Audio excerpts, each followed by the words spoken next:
প্ৰাদেশিকৃত মহাবিদ্যালয়বিলাকত ইতিমধ্যে প্ৰায় 1500 পৰা 2000 অধ্যাপকৰ পদ খালী হৈছে আৰু তাৰ লগে লগে বিজ্ঞান শাখা অসমৰ বিভিন্ন মহাবিদ্যালয়ত প্ৰৱৰ্তন কৰাৰ বাবে আমি যি ভ্যাকেন্সি সেই ভ্যাকেন্সি 1500ৰ ওপৰলৈকে ইতিমধ্যে গতি কৰিছে মই শিক্ষা বিভাগক আহ্বান জনাম যে অতি কম সময়ৰ ভিতৰত আৰু খৰতকীয়াকৈ আমি বাকি থকা অধ্যাপকৰ পদসমূহ নিযুক্তিৰ ব্যৱস্থা সম্পূৰ্ণ কৰিব লাগে ইয়াৰ উপৰিও আমি এনেকুৱা এটা মেকানিজম নিৰ্মাণ কৰিব লাগে যে প্ৰতি বছৰে যি কেইটা পদ খালী হয় মাৰ্চৰ ভিতৰত সেই পদকেইটা পূজাৰ আগতে আমি যদি সম্পূৰ্ণ কৰিব পাৰো তেতিয়াহলে মই ভাবো যে আমাৰ প্ৰবক্তাসমূহৰ পদ খালী হৈ নাথাকিব মহাবিদ্যালয়ৰ পৰিচালনা সমিতিসমূহৰ দ্বাৰা যি নিযুক্তিৰ প্ৰক্ৰিয়া আছিল সেই প্ৰক্ৰিয়াৰ পৰা আঁতৰি গৈ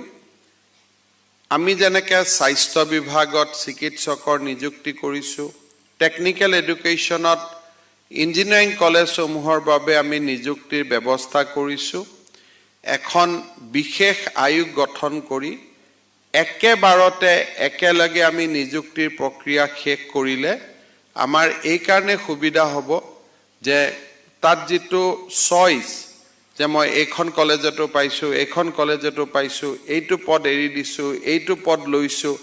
এই ধৰণে কৰি থকা কাৰণে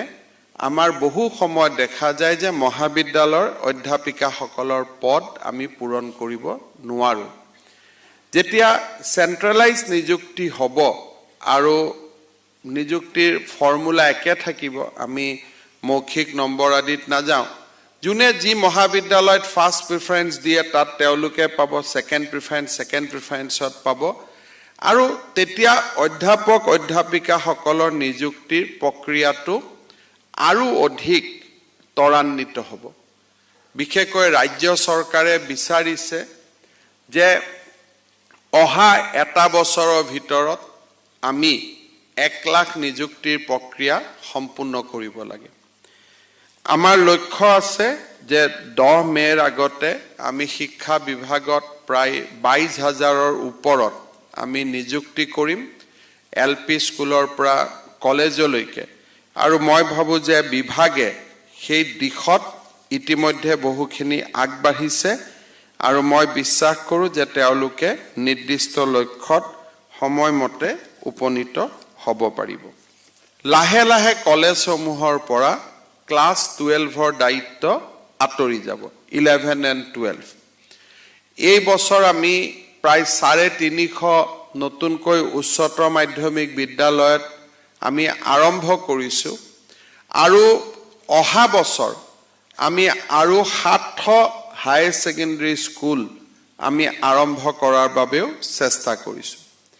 এই মহাবিদ্যালয়সমূহত যাতে বিজ্ঞান শিক্ষক কোনো কাৰণতে কমি না যায় তাৰ বাবেও আমি কিছু নীতিগত ব্যৱস্থা হাতত লবৰ কাৰণে আগবাঢ়িছো যাতে 9, 10, 11, 12 আমি একেলগে পঢ়িব পাৰো অহা 2 দিনৰ ভিতৰতে আমি হায়াৰ এডুকেশ্যনত যেটো এনইপি অৰ্থাৎ 4 বছৰীয়া যেটো স্নাতক শিক্ষা ব্যৱস্থা তাকো আমি অহা মাহৰ অৰ্থাৎ জানুৱাৰী মাহৰ আগতে তাকো আমি নটিফাই কৰিম যাতে এপ্ৰিলত যেতিয়া আমি নাম ভৰ্তি কৰিব পাৰিম আমি 4 বছৰীয়া গ্ৰেজুৱেচন কোৰ্সৰ ভিতৰত আমি সোমাই যাব পাৰো যত ডিপ্লোমা থাকিব ডিগ্ৰী থাকিব এক্সিট আৰু এন্ট্ৰিৰ সুবিধা থাকিব অহা 3 বছৰৰ ভিতৰত ৰাজ্যখনত বিশ্ববিদ্যালয় ষ্টেণ্ড এলোন বিশ্ববিদ্যালয়ৰো আমি নিৰ্মাণৰ কামত আগবাঢ়িছো আৰু মই ভাবো যে অহা 5 বছৰত আমি বহুখিনি